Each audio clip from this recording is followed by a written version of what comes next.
keluru ketala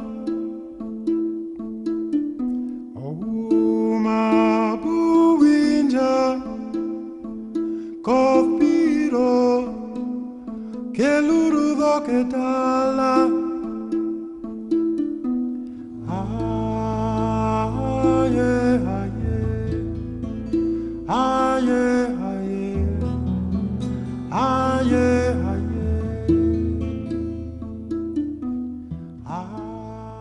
Kisumu, the second city in Kenya, is growing at an alarming rate. This is conspicuously visible within the town area, as many high-end estates are coming up. But what one cannot wish away is the state of old estates that have been in existence since pre-colonial times, currently graded as slums. Nyalenda is such one place. This is what our team found out when they sought to ascertain the state of housing of Nyalenda Estate in Kisumu County. Niliamua kuishi huku sababu kwa vile tulisaliwa huku, tukalelewa huku. Tumezoea na maisha ya hapa, ingalau sasa security iko chini, si nzuri sana. Yangu ni ya matope, imejengwa na mabati na ni rooms 3. Changamoto zipi ambazo mnaweza kukumbana nazo huku Nyalenda? Ni maji na usalama na usafi.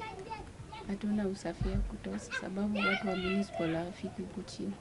The rusty iron sheets and mud-walled houses in this area are a normal sight that does not arouse any goosebumps on their flesh. Broad daylight robbery and an environment littered with all kinds of waste has also been embraced as normal. Welcome to Nyalenda Slums. We are at the heart of Nyalenda Estate, a place known as Western. We are about to interview a resident to get their views. Siko sawa na penye nice. Sasa nikipata pali kuna security nice enda. Penye nice sina usalama. Yani siko sawa na penye nice. Sasa nikipata pali kuna security nice enda. As Mrs. Omondi has explained, her living condition is wanting considering the environment she's living in. Another resident residing in an iron sheet walled house says she's not finding the lifestyle easy but has no choice. Mvua ikinyesha, sometimes huwa inaingia kwa nyumba. Hiyo ndio shida nina. Wakati wa mvua njia huwa ni mbaya kabisa. Nimeshaishi kwa miaka 8. Kwa hizi miaka 8 zote umeishi na familia yako ama wewe mwenyewe? Naishi na familia zangu. Niko na watoto 2 na mzee. Sasa sisi wote tuko watu 4 kwa nyumba. Mbona tu iko sawa juu kwa mapato yangu. Nimewezeshwa kuishi kwa nyumba kama hii. Majority of middle income earners love the place because the rent is more affordable compared to houses in high profile estates such as Milimani, Tomboya and Lolwe. How long you've been in Nyalenda? In mud houses, a lot of facilities are not there. It is only a room, and they use pit latrines. There is no water, poor sanitation. But a permanent house is 10,000 and above. Sanitation is okay. Where people are living, you must get some problems, which can be controlled. The government has done very little because Nyalenda is an estate next to town center.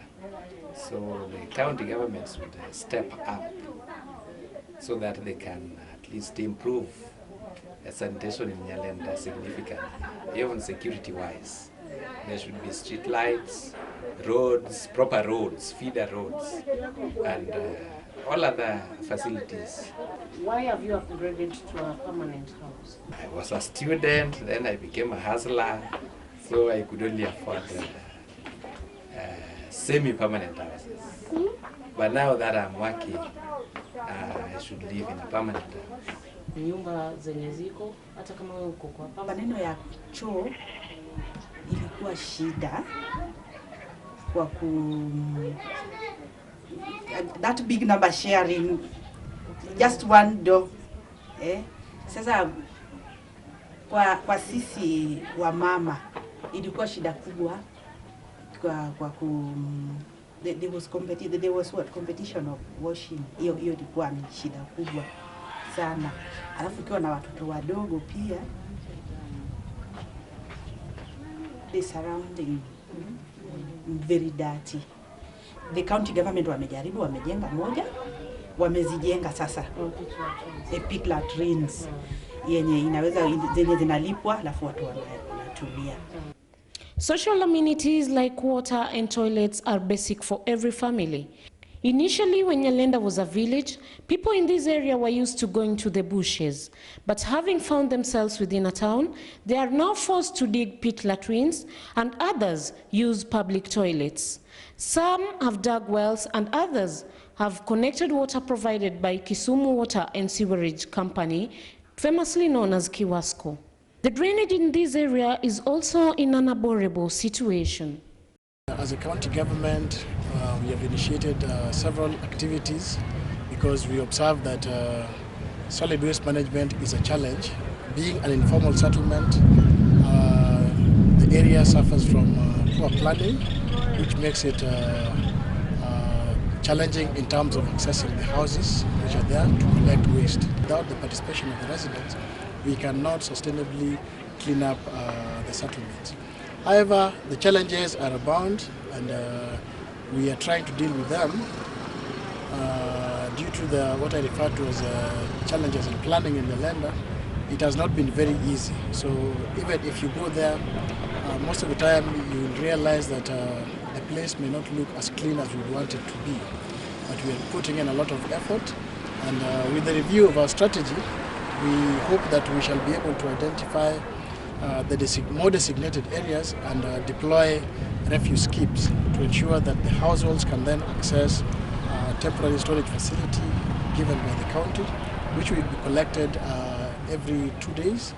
Some houses are actually worse off and might soon sink, especially when there are heavy rains.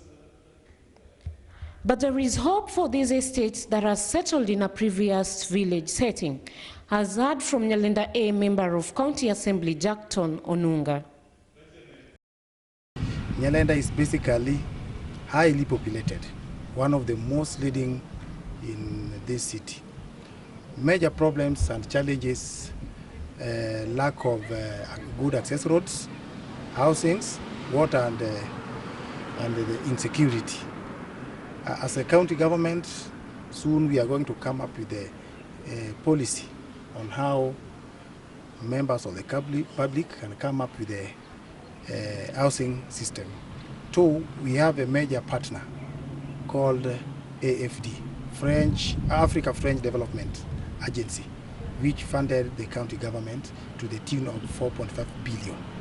And soon we are going to embark on the construction of the housing in major slums like Nyalenda A, Nyalenda B, Manyata, and Obunga and Kondele. By virtue of Nyalenda being part of Kisumu County, it is earmarked as one of the slums to benefit from Kisumu Urban Project, sponsored by the French government.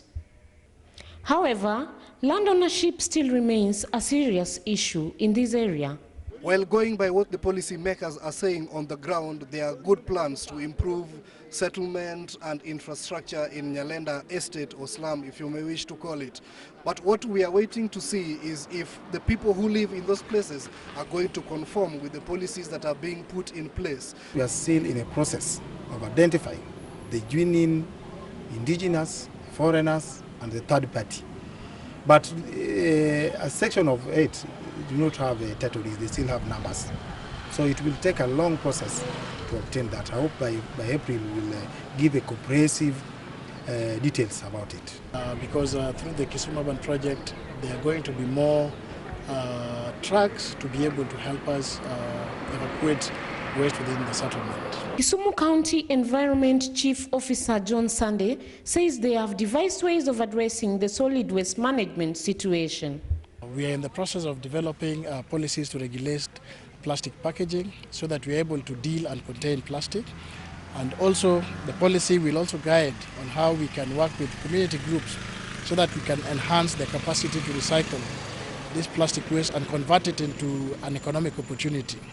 So when that is done in the next 1 month or so, we shall be able to better deal with plastic, which is a menace and is what you'll be seeing all over Nyalenda. Statements from these authorities indicate that there is a future for Nyalenda Estate to change its current slum status to maybe a middle-class estate. For now, they remain promises that need to be fulfilled as soon as possible. This is Nyalenda slum in Kisumu, believed to be one of